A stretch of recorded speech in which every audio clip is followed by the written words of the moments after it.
Ευχαριστώ, μεγάλη χαρά μου. Κοίτα, 3 χρόνια εδώ και τώρα με κάλεσε να έρθω να μιλήσω. αστειεύομαι. I'm teasing. αστειεύομαι. Κοίτα, κοίτα, να δείτε, είμαστε πάρα πολύ καλοί φίλοι και το περάζω λίγο. You know, I get asked a lot about U.S. politics, and you know, the State Department has a long history that we are nonpartisan, non-political. We don't even discuss it. But I'm not beyond giving some assurance, if not reassurance. We understand what our obligations are. We understand what our obligations are to Europe, to NATO, to the transatlantic relationship, to Article 5, and we understand what our obligations are to Greece. We are not going anywhere. Rhetoric in election years is something I think we're all familiar with.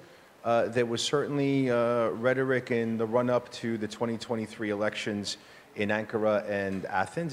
It's nothing new. It should surprise no one. But we understand that the United States is essential, and we have to lead. And we have to lead as a partner, and a partner that appreciates that the transatlantic relationship, that NATO is what has maintained peace and stability in Europe for the last 80 years.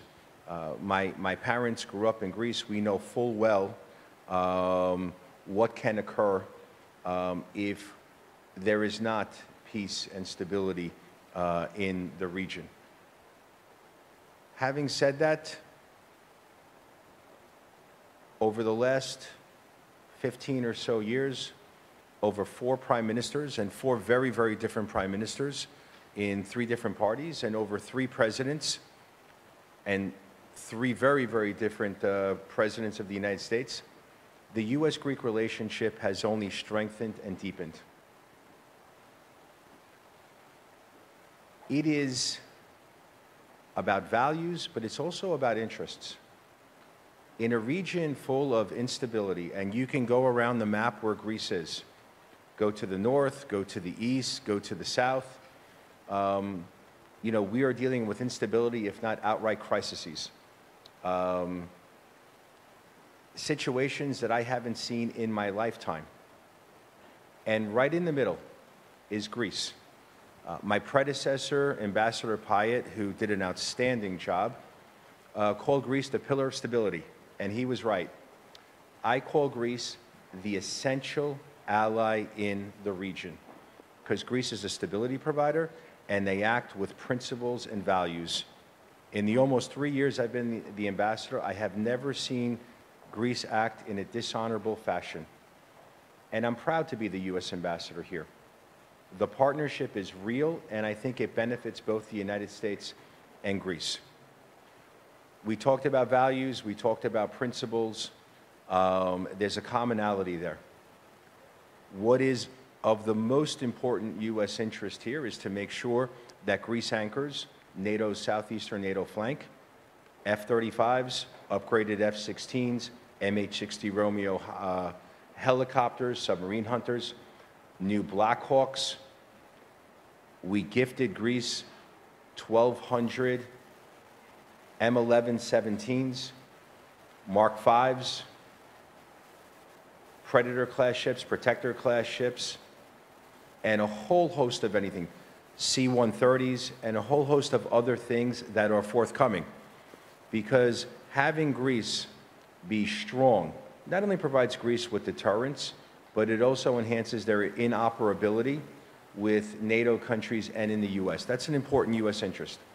Having Greece be economically strong is also very important. Foreign direct investment here is increasing substantially, and U.S. companies have found Greece. Pfizer, Chubb, Meta, Google, Microsoft, Ameresco, Pfizer, Deloitte, PwC. The investments are substantial. Some of these companies I've mentioned are investing sums that are in the billions. because Greece has the single most important thing. Πανέξυπνοι σπουδασμένοι άνθρωποι. 11% of the top AI scientists in the world are Greek. If you go look at the global biotech community, the godfather of biotech, Stelios Papadopoulos, a proud son of Thessaloniki, Albert Bourla, Nick Kalakakos, Spiros Tsakonas, George Tsangos, Roy Vagelos, George Yankopoulos. These are leaders in the global biotech community. Where I would like to see Greece continue to deepen is to create an ecosystem. I'm not here to criticize. I'm not here to tell anyone what to do. I tell my friends and colleagues the Greeks had indoor plumbing 1,000 years before we had the English language. I'm in no position to tell anyone what to do. But in the United States, we have a very dynamic 21st century economy that comes from educational institutions and medical institutions. It is about research. Research out of universities that is a technology transfer, that has startup capital, that has incubation. That's where Google and Apple started in Silicon Valley, and they're $3 trillion market cap companies today. This is what drives a modern 21st century economy. 55% of Greece's foreign direct investment is real estate and hospitality. That's wonderful. But we have wonderful universities that do research. If we can create an ecosystem where they can monetize that, the net would be,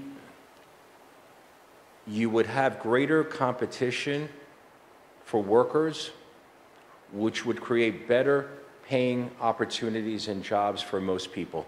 That's what you have in the United States. There's tremendous demand for the talent, and it rises salary, which raises not only people's dignity, but people's also way of life. And I think that might be the final thing that this country is missing to complete what I call a Greek economic miracle. A country where δεν μπορείς να βρεις μια δουλειά, τότε δεν μπορείς να βρεις ένα εργάτη. Mr. Ambassador, on an auspicious note, earlier on this stage we had all the tech giants of the United States in very interesting discussions and a lot of pharma and biotech firms joining us, and I think that this is one example of the bridge you mentioned. And if I may, I think that you mentioned earlier that Greece is going to be the honored state in Silicon Valley in a very specific event that you wish to share with us, and I found this of great interest.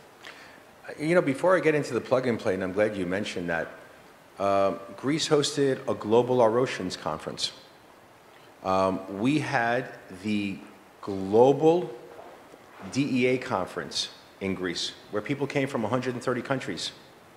First Global was a robotics competition amongst high schoolers. 190 countries sent teams in Greece. I went to the opening ceremony in Kalimamaro. It was unbelievable.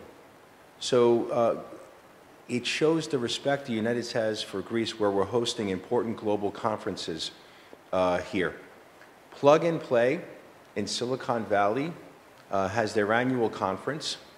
I am going to bring Greek government officials and Greek business leaders to Silicon Valley. We'll be there for days.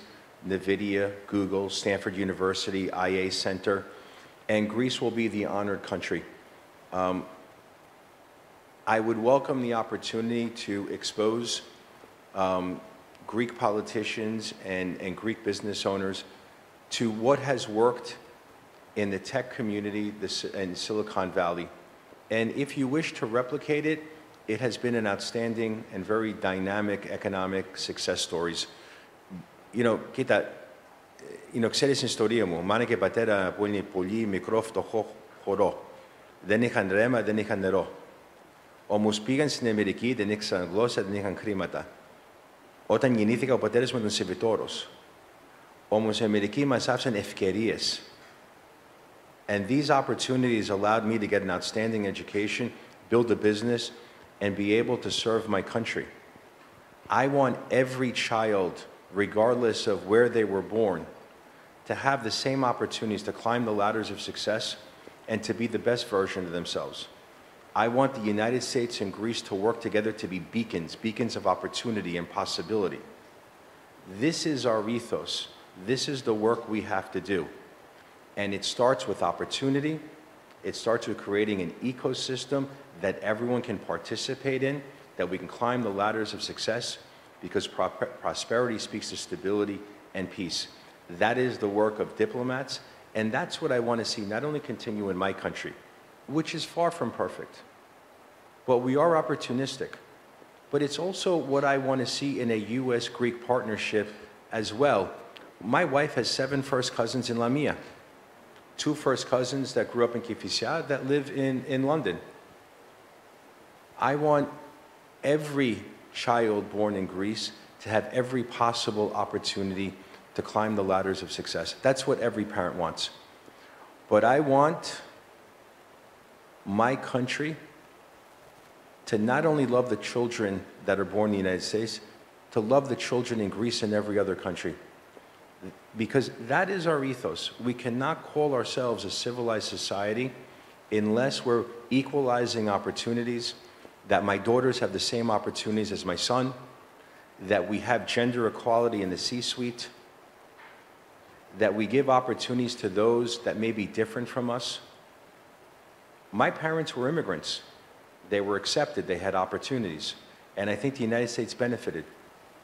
We need to make sure that we are also welcoming and smart, that there is a shortage of everything in Greece: construction workers, healthcare workers, agricultural workers. Perhaps we can incorporate them into society, let them be productive, because what I am advocating is not only the right thing to do for the economy, it's the right thing to do for society. We will not have time for many questions.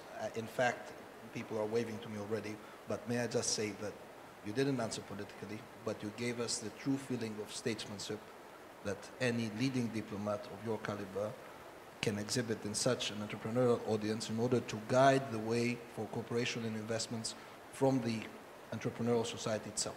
Because you give us, as you said, the compass, you ensure that the framework is there, that the institutions function, and then the CEO initiative, the meaning of the forum, is that the CEOs, the business leader, need to take initiative, like you said, like people once immigrated and emigrated and so forth. At the same time, business to thrive, excel through cooperation, partnerships, and synergies. And let me tell you, this was showcased today, both in the tech panel and with leaders of biotech and medtech that are coming to the CEO Initiative Forum. And let me wish that the bridge you're building in the United States continues, grows, and strengthens over the years to come with your own personal Brussels where possible. Thank you. Your Excellency, thank you so much. My pleasure.